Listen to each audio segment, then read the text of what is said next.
What up, Outliers? Happy Monday. I hope you guys got your Murph workout in today. That's always just a true pleasure and a great time. So we have a bit of a slow kickoff to the week, obviously, because markets were closed today. The idea for the live is actually going to be talking a little bit more about the questions and stuff that you guys have going on, and then also maybe do a little bit of scanning, probably not too much, because we covered a bit of that in the stream yesterday. So it would be pretty duplicative in a lot of sense, but the main themes we'll definitely be able to talk a bit about.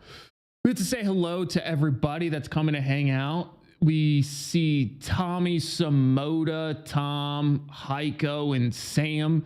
Good to see all you guys. And we got Samoda and Tommy making sure we got everybody doing the right movements in the Discord on the viewership side. Thank you. Or in the Discord and the YouTube live stream. So thank you guys very much for that. I appreciate it. So let's talk a little bit about the market as it is right now. And there's a few things I believe you should be aware of. The very first thing is, as you guys know, I am really big into these kind of top-down market analysis and then really just overall approach. I apply that top-down philosophy the vast majority of what I do in trading. The reason why that matters here is because we're starting to see a little bit of capitulation. And what I mean by that is if you look at the 5-day performance of the various sectors, you'll notice there's actually a very meaningful change in Vanguard happening right now. And for an extended duration, several months, we were seeing much more strength in energy, in utilities, and in materials, those three. And you'll notice that energy is actually falling off to a pretty big degree. And I think that that's worth noting. Dejan, good to see you as well. So let's take a quick look. And also we need to talk about ARM. This popped up on one of my momentum scans. This looks really interesting to me here. The reason why it popped up is because two reasons. One, we saw a pretty significant cross below a 50-day. But then we saw a slowly ascending consolidation phase that this to me right here looks really, really coiled for some sort of movement. Now, it's a little early to tell. Some people would consider this an ascending wedge. And it also really depends a lot on if you use the wicks or the bodies. I tend to use the bodies when I'm drawing trend lines like this. And that's mostly because I always find that where dominant behavior occurred, you can have something fly up quick, but then get pushed back, right? And when you see these really long wicks, that's essentially what that is. So I don't really weight the fact that price moved up that high and then got rejected that heavily. What I do care about is where the majority of price volume transactions are occurring. And that's why I like to use the body typically.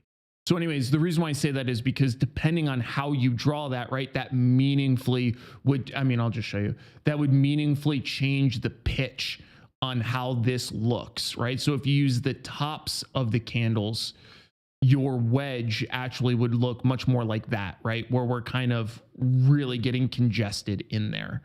So again, it's kind of, I would say 6 of one, half a dozen of the other, but I also have to be completely honest with you. I haven't done a in-depth analysis on using either. So a lot of what I'm referring to here is more colloquial in nature. I don't actually think either one would be inherently incorrect, but yeah, anyways, just kind of delineating that for you guys. We also got Shrey J and Anthony. Good to see both of you guys. Shrey J, we have a busy week ahead. I hope your portfolio is ready. So yeah, anyways, this looks really interesting to me as a little bit more of a breakout play. Heiko says, feels like it makes more sense to use candle bodies. Yeah, again, I can definitely see the argument for both. And way back in the day, I used to do kind of an analysis of this, but it was very manual. And I just simply found that the bodies typically led to like less fake outs is really what it boiled down to. Where if you kind of kept that other line that we had, there's a lot of instances that I've seen historically where it might break above, but then pop back down. Whereas when something, if this does start to break above this, which I mean, right now, I would start assuming that it would. That's actually another just great example of a different style trade that I would run, because if you look in ARM on the long term, I don't really like it a ton, because it just hasn't done much, right? So we had this nice big jump from this earnings here, and then it's essentially just gone sideways. It really hasn't done much at all for us. So I don't necessarily love this as some sort of like big, massive breakout run out play, but this does look like something that you can trade a slightly more conservative setup. And this is a good example of where I would look to employ something like short options, but in a directional disposition. So this is a example of like naked short puts is what that boils down to. The reason being is because it does look like it's starting to trend in the correct direction, but it's not doing it in any sort of hurry, right? So if you look at the low it posted on the 19th of April, that was a low of 85. And from there, it's gone from 85 to 115. So it's a healthy price move, but that's not, like a crazy breakout play. Again, where I would want to gain a bunch of long deltas via either options or long shares. This is something that's generally slowly grinding higher. So the way that I would think about something like this is near-term resistance is very much at the 125 handle. You can see the point of control there in the shorter term timeframes. So with something like this, I would say, okay, well, my initial price target would be something like 125. My initial failure target to the downside, realistically, would be anything below like 109. This would be a really tight stop. And you can easily sell naked short puts. That's what I would look at in something like this, because yeah, you might get that 10-point move to the upside, which would be fine. There's nothing wrong with that. But at the rate it's moving, it doesn't look like it's going to get there in any meaningful amount of time. And then if we take a look, let's say at like a 25-day trade, you essentially can make $390 on a 23 delta, which is actually too low, I believe. I would probably be up here closer to the 27 or 30 delta, which you get $530 putting up 11,400. So that looks like a interesting trade to me. The market's liquid enough. So anyways, just an idea that I came across as I was going through my pre-market scans, looking for ideas this week, because as you see, I'm 79% utilized. I have everything allocated. I want to use money, but I'm not using it right now. So what that means is I need to get busy. I need to start sizing things a little more appropriately. When I look across my core positions, again, we reviewed pretty much all of this already, so I'll go through it a little more quickly, but core positions are all working. I still have most of my capital now in my speculative coverage triangle allocations. That includes like TLT and TQQQs. And for my core coverage triangle allocation, we're running IWM as per usual, but IWM is kind of not doing a whole lot. It's up 3% on the year. A lot of what we're seeing there is still completely predicated on how we see things flush out with the Fed. So I think that small caps are still in play. They're just moving slower. It's also why I've kind of reconfigured a little bit of my TLT position for that same exact reason. There's just, you got to be sensitive to what's happening in markets, and some of those more thematic plays that I have on that I still do have conviction in, they're just moving slow as shit. So I'm doing well on the year, but I also don't want to miss out on opportunities waiting for these things to play out. Now, for something like TLT, it's just, I view it as a relatively low risk play here. So it's something that I'll continue to carry and trade the coverage triangle on. That part has actually been really effective. This is a really good example of trading the coverage triangle on something like this. But I think an important thing that I'm keeping in mind with this is that if it does start to gain some heavy steam, I would have to add the long shares via just buying them outright as it's moving up, as compared to slowly scaling in or anything like that. The reason for that is, this is actually zoomed in too far, sorry. The reason for that is, and this is a really good reference, for something like TLT to go from 82 up to 100 over the course of 23 October to 27 December, so 2 months for it to make that kind of run. To me, you have to be really, really quick on the ball there. You can't wait too long for something like that because you end up missing too much of the move. So with TLT, that's essentially the game plan. I'm just going to closely monitor how it behaves at this handle as it dips below 90. If it does dip below 90, I absolutely will nibble a little bit more and add to it because that would actually help my basis at this point, because I unwound a bunch of the shares that I was holding for a long time at much improved basis. So that's what we're looking at kind of for the thematic plays. All right. So with this change now in at least short term sector strength, there's, in my opinion, nothing to read into too much just yet. This is what I would consider to be a monitor phase. And the reason why it's important to monitor here is because the markets will oscillate. But what I'm looking for is clearly defined transitions and movements in the sectors to then hunt for where I'm looking for individual plays. The other thing is that within things like materials, there are still really strong performing individual tickers. So the market right now, I view it as widening out. It's dispersing a lot. That was a tough word for me to get out there for some reason. But as it's dispersing, I think it's important because there are opportunities a lot of different places. And this kind of lines up with the transition to talk about Joe's question, which in the Discord, Joe mentioned two things. And it's actually a really, really good point to bring up. The first one he was curious about is kind of trading a short week. And this is something that I've studied massively. And right before we hopped in here, I just ran like a quick query to take a look at, this is the S&P 500 for those that don't know, and then the Russell. And I looked at the standard performance for both 3 and 4 day trading weeks, so short trading weeks over the past 20 years. And essentially it's what you would expect. Slight positive drift is what it boils down to. The only reason why I brought this up is for general data points to share with you guys.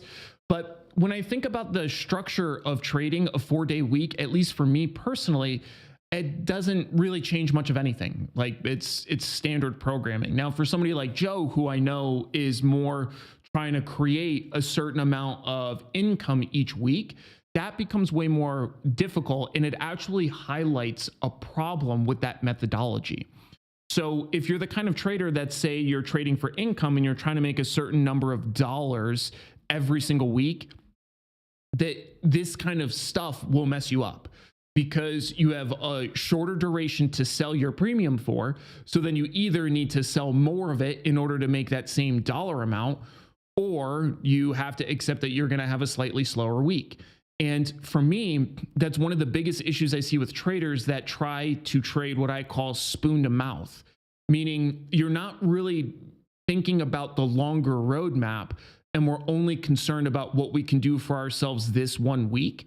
And it creates a problem when we have a bad week, or when there's different market conditions that make trading an individual week more difficult to meet your objectives. And that's why when I think about the idea of trading for income or stuff like that, I think it's really important to pad your account so that essentially you have at least 1 year of what you expect to be withdrawing out of your account already built up.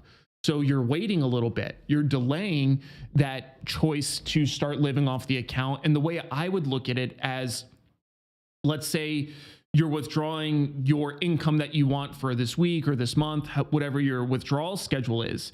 If I would withdraw from this week, I can withdraw the correct amount because it's already there because I saved a year.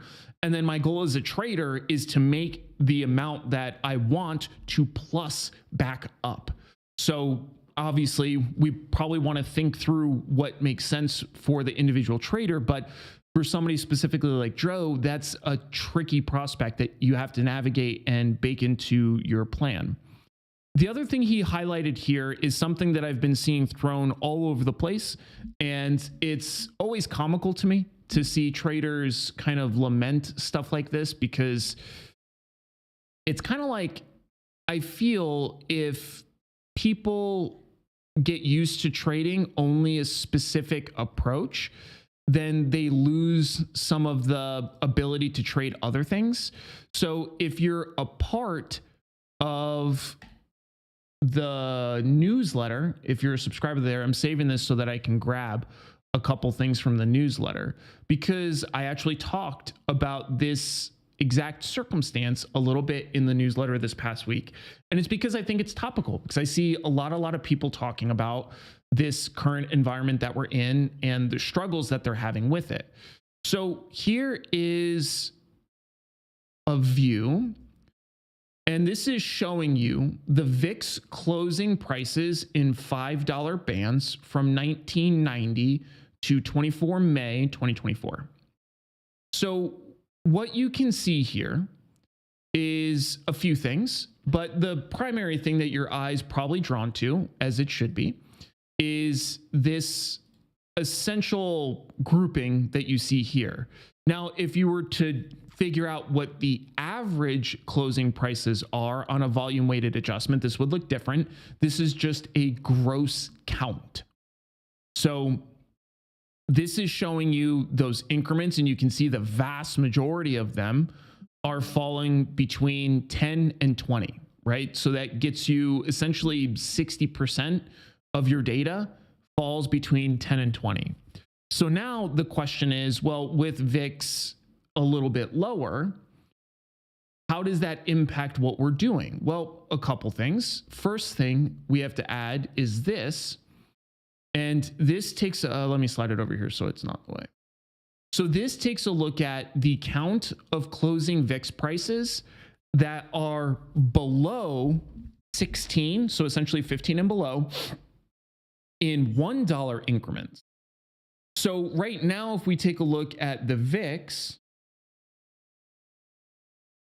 we're trading at 1245.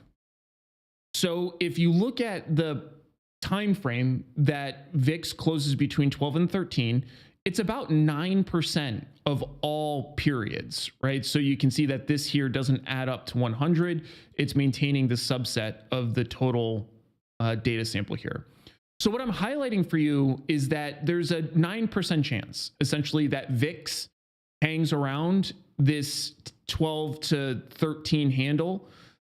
It's not that small, right? That's not that small of a probability, especially if you start using cumulative probabilities, like what's the probability of VIX falling between 9 and 14?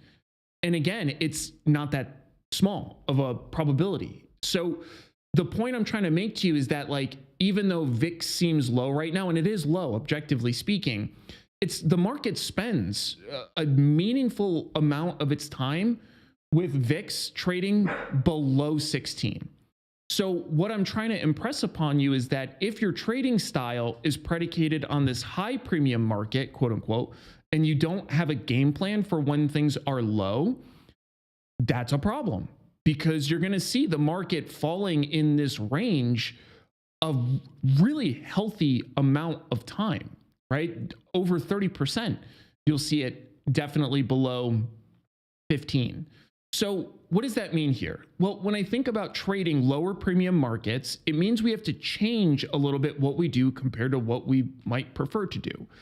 And this is why you cannot be a one-trick pony. So what are the things I think about? Well, I think about gaining exposure to things that... Sorry, my dog is currently trying to be an attack dog, which he's not. So when I think about trading these kinds of environments, I'm looking at things like, where can I find volatility if I'm trying to sell volatility, meaning essentially selling premium? And you can find volatility a few different places. If you know of what I'm thinking about, throw it in the chat. I'll give you guys a second to see what you can drum up. Think about the different places that you can find volatility if you want to sell it during overall pervasive low market volatility. And while you guys are throwing those ideas in the chat, I'll talk about something else, which is you can't anchor all volatility to the VIX. The VIX is relative to the S&P 500. Obviously, that comprises a really large part of the market. So there's nothing wrong with saying that the market in general has low volatility. That's completely okay. However, this isn't indicative of the entire market. So there's that. So we got a couple ideas flowing in. So Simota says earnings. That's exactly right. And now we are coming up towards the end of an earnings cycle, but there still is earnings going on. So if, again, I'm trying to trade short premium strategies, I'm struggling to find opportunities that look attractive, or the market's being kind of boring, or whatever that ultimately looks like for you, there are opportunities still in earnings. And again, right now we're in an earnings cycle. We're not always in an earnings cycle. So if we're not in earnings, we have to go some other places. But this is a great spot if you're trying to sell premium to take a first look. Are there earnings plays that look interesting to you? Sam Lauer says leveraged ETFs. Potentially. I think it's an okay spot to look. Now, again, depending on what you're trying to trade, I wouldn't go into leveraged ETFs simply to find volatility, because then you're also dealing with a leveraged ETF. You can't necessarily look at just something that fits what you're trying to gain exposure to without acknowledging the risk that comes with that exposure. So I leverage ETFs is accurate, to be clear, Sam, but I just think it's important to consider the broader context of things, essentially. I see Simota says macro and micro events. Definitely. So that's another really good call out. So if we look at things, let's just say from a larger market perspective, you can see that the market is pricing in a little bit of vol premium on the 30th and the 31st of May. So we can figure out by what's going on those days. And again, like clockwork, if you look at 30 May, the GDP QOQ second estimate's coming out, and so is the jobless claims. So, and core PCE price advance. So there's a couple more inflation macro events or releases that the market cares about. And then on the 31st, there's PCE price for month over month and year over year and consumer spending. So you can find some volatility in places like that. So yes, macro, micro, also correct. The John, that is exactly what I was going to talk about, using a scanner to find high volatility, which is super easy. You can look at all different kinds of scans depending on what you're interested in. You can look at something like IV expansion. This is one that I will take a look at to see like what's expanded meaningfully in terms of volatility from a certain number of days ago, which we have to open this up a little bit because it's the weekend. So if we look at something that's kind of exploded in terms of vol, see if anything pops up. I don't really care if it's within the S&P 500. I will look at something that's just all optionable, run it against something with weeklies, and we have these that pop up. So we can take a look at the IV percentile, and something like WKHS is showing 90% on its IV. So if we take a look at what the options look like in here, they look relatively illiquid so far. So this one's no good. Next on this list, I see we have Penn. Well, Penn's been all over the place. Penn is probably actually a pretty interesting place. So if we go to Penn, you can collect 46 cents on a 15 delta. So you might have to sell 1 million of these in order to put on a position that's, you know, the size that you want, but who cares, right? This is offering you a really good shot at volatility. So Dejan is exactly on the money there, where, as you guys can see, there's tons of places to find vol. We have members that are identifying calendar events, whether it's economic release, earnings releases. We have ways to parse through. Again, this is just one scan. There's other styles of scans that you can very reasonably run. Another one that I like to look at is literally just implied volatility percentile. And we want to look for stuff that's slightly elevated. So we can look in things that are between 40 and 100%. And there's 172 names that pop up in here. So you can then see, okay, out of these 172 names that have weekly options, what do you like? And what provides the exposure that you want? You'll find things in here that are going up, like HPE. You'll find things in here that are going down, like Restoration Hardware. You can get whatever flavor you want, is what I'm trying to highlight here. So again, I think when I look at opportunities like this, meaning if you're looking for a specific kind of condition, to me, it makes a whole lot of sense to just open your perspective just a little bit. There's no reason to stay super relegated with what you're looking for, what you would accept. And there's a lot of opportunities out there. And this is just, again, just a handful. Sam Lauer says IPOs can have some crazy volatility, but scary. Yeah, IPOs is a slightly different thing. That's not where I would look personally, especially for trading vol. The way that I would trade IPOs is very different.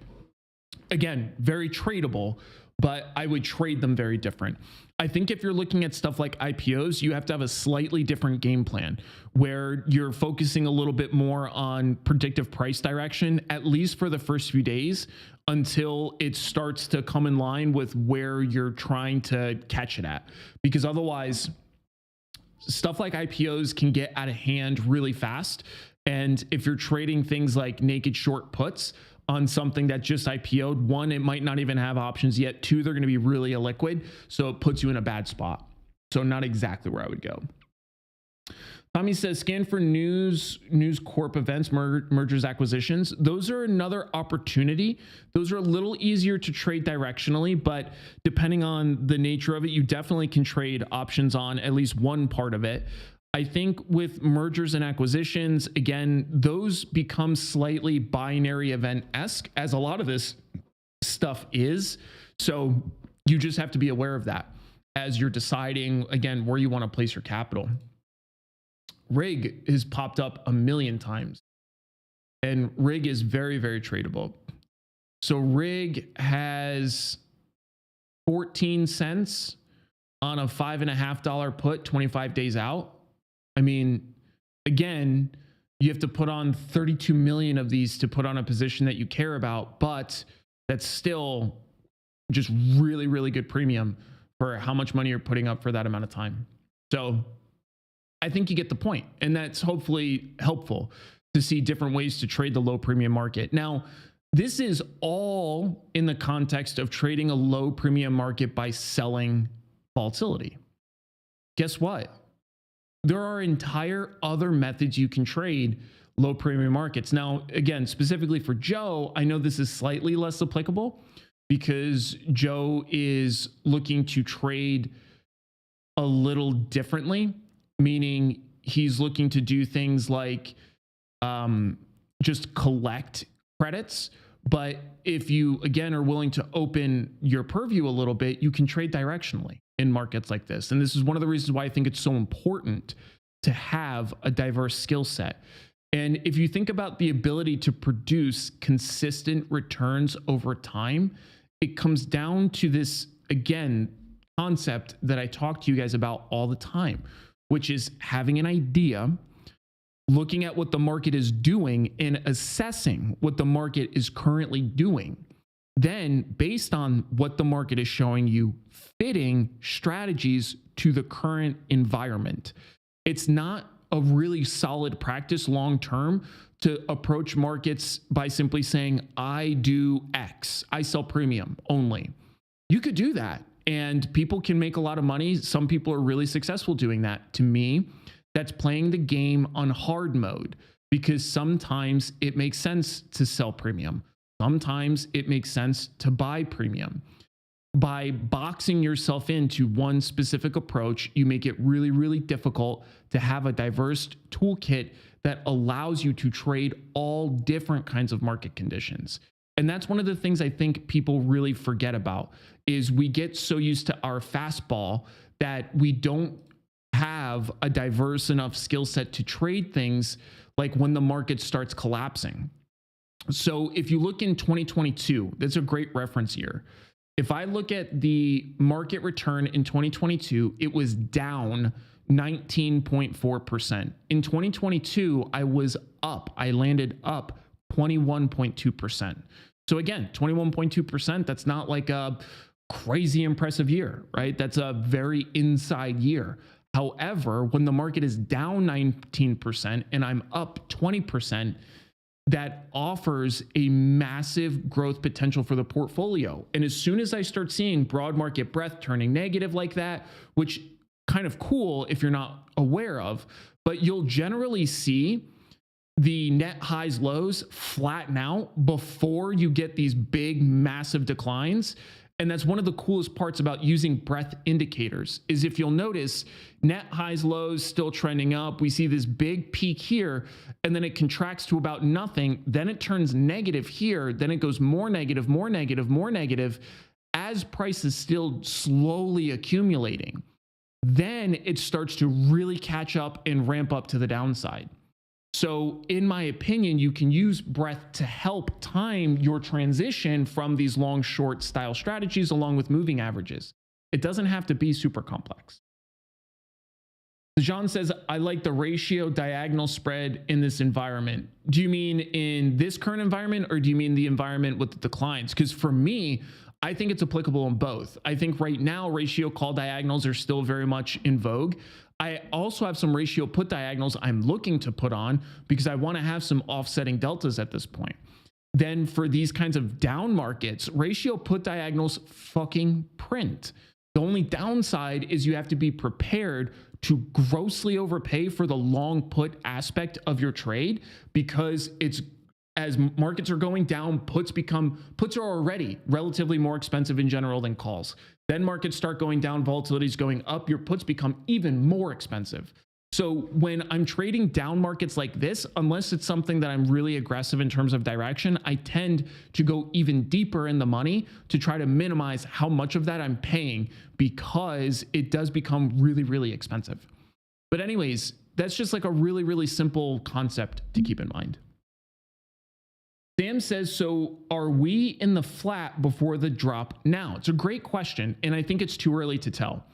I think with the way that the market is right now as compared to what we saw in 21 and 22, I think some of this is wrapped around artificial inputs that I still think the markets are grossly overweighing, and we have to see. But this is absolutely something I'm keeping an eyeball on. There's no doubt about it. So as I look at the price right now in SPX, I see us starting to level off here. And if we take a look at kind of this price level, we broke above, which is great. And now we're starting to channel a little bit in here. Now, if we start falling below this channel and starting to aggressively assume price depreciation here, converging on these moving averages, it starts to get criteria to pop smoke and bounce. So for something like that, if I start seeing the advanced decline, or the net highs lows starting to contract too much, then that absolutely becomes problematic for me. Now, the other thing to keep in mind, there's a reason why I keep this on NASDAQ in general. The reason why the NASDAQ I use, especially in markets like this, because it's been a tech-driven market. And in my opinion, if we start to see tech fall off too far, the market's going to follow, at least until we see a change in Vanguard meaningful enough, and that would include the post-rate environment. So we're a ways off from that, at least as far as I can tell so far. So yeah, I mean, right now we're at a tentative point. And again, you can tell it's actually kind of comical where if you look at my utilization, it generally will line up with these periods, right? So you guys have been following the channel and the YouTube lives for long enough now. You know, the last few weeks I've been vast majority utilized, like 98% allocated, 96% utilized. And then as I start to pick up on these little breadcrumbs that things look like they're changing, I'm not completely bailing out. I'm not taking everything down, but I am more conservatively allocating. And that's one of the reasons before why you heard me say that I'm looking for some downside opportunities, which is probably what we'll review in the Wednesday live stream specifically, because that's what I'm looking for. So if I find something in the meantime, obviously I'll share it with you guys there. Or if it's something that I haven't found yet and need to look more, that's exactly where I'll do it, because I see this slowdown and it could immediately resume and go higher. I think right now there's still a little bit of broader bullish positioning. That was kind of a little bit of alliteration, because if you look at the COT report, the latest COT report, and we take a look at the large speculators, right now, their positioning is oscillating quite a lot, but we're moving to a little bit of a recent positive extreme. So that's something that I prefer to keep an eyeball on, but we're not at any sort of meaningful enough extreme yet for me to care quite that much. Now, Samoda has a question. Samoda says, just casually mentions overweighted artificial inputs. Explain. Yeah, for sure. I guess the reason why I glossed over that is because I feel like I've talked about it a million times and I don't want to like hit you guys over the head with the same shit, but I'm obviously happy to talk about it. Right now, I think with literally the entire rate environment and the hyper focus that we have on the rate environment, I think that's what's leading to a lot of the market behavior being, I don't want to call it artificial because it's not manufactured, right? Like markets behave to whatever the markets and the economy is showing us. But I think the markets right now aren't at a point where they're essentially able to price themselves out, because we have to be so sensitive to inflation metrics as they're coming out.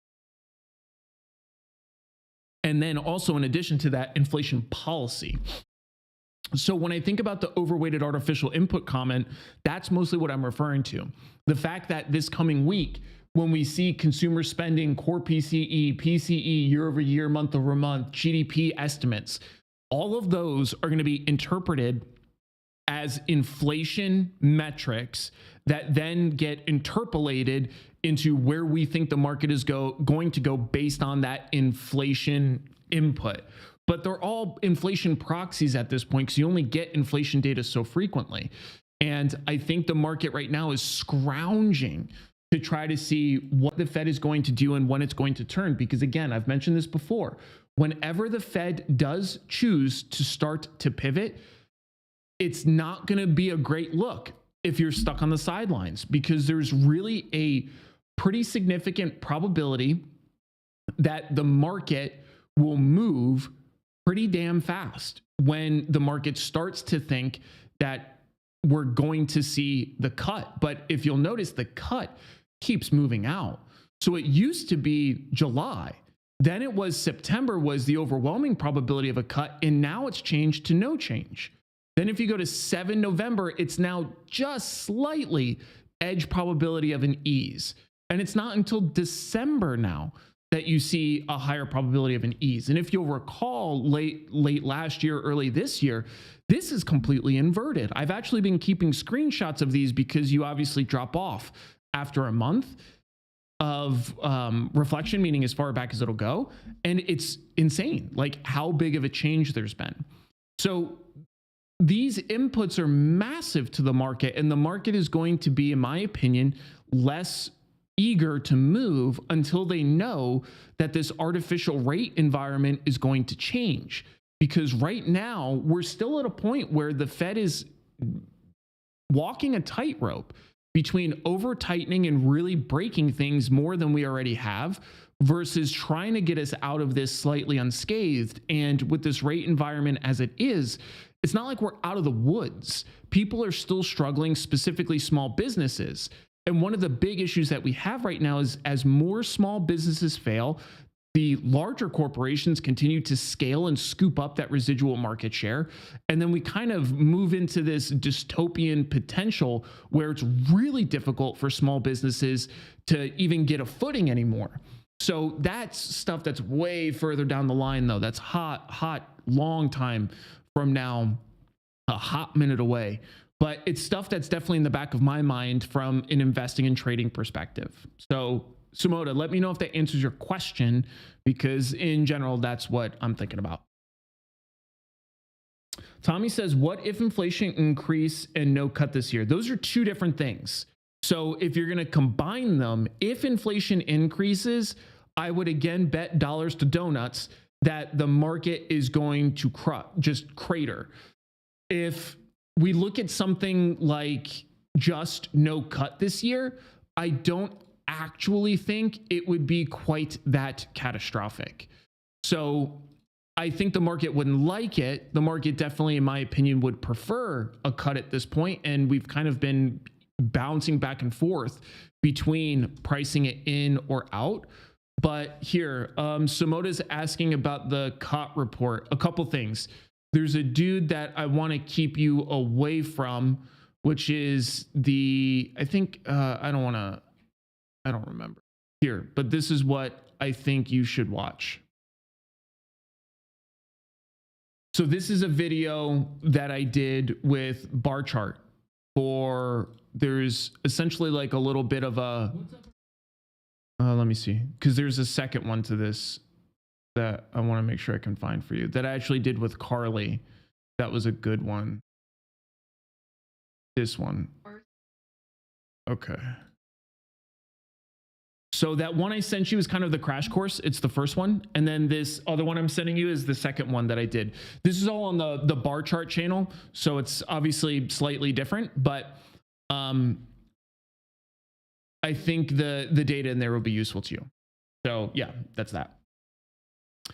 So back to your question, Tommy. So if inflation increases and the market interprets that as a persistent theme, the market's going to hate that. And in my opinion, the market would adversely react.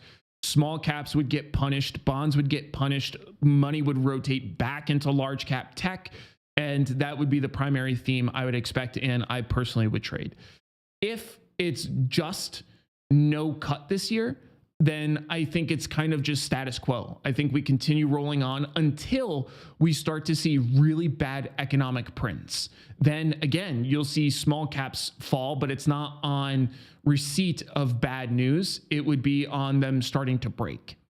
So the way I would trade that would also be slightly different, but that would have a broader bearish overarching sentiment that would be baked into what I'm doing.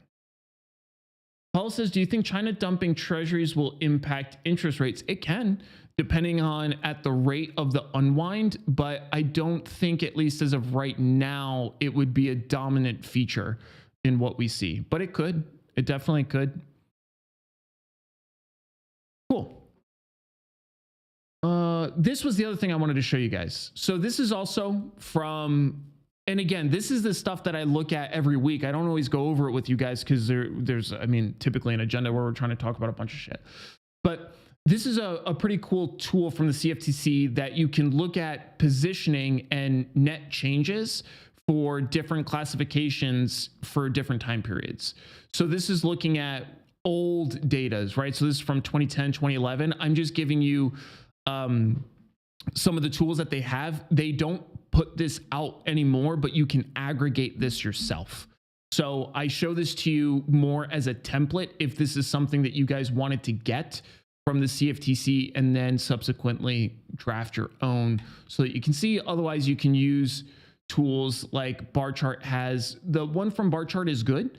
I think that there are definitely other variations of it though that I probably like to see. But this shows like a really healthy general overview, as you could tell. Now, the way that I use this stuff definitely differs from the way that Carly, who's in that other video, shows you. She kind of just likes to use the legacy report, which I get. It's a little more simple. And she likes to use really long-term data. Like she's talking about like 10 years, 5 years, like really long periods. Where I use it a little shorter period, but it's also important to note that there's a lag in the data. So it's not like a real-time thing. And I don't think this is something that I would ever use to react immediately to anything. It just doesn't really make sense. So for your consideration. All right, you guys, that's all I got for us today. I will see you guys in the Discord. Don't forget to like the video if you made it this far. It helps me pop up in the YouTube algorithm, which I am trying to do. 25,000 subs is a long way away. I am well behind pace. I got to get my shit together and start making some progress. Be an outlier. See you guys later.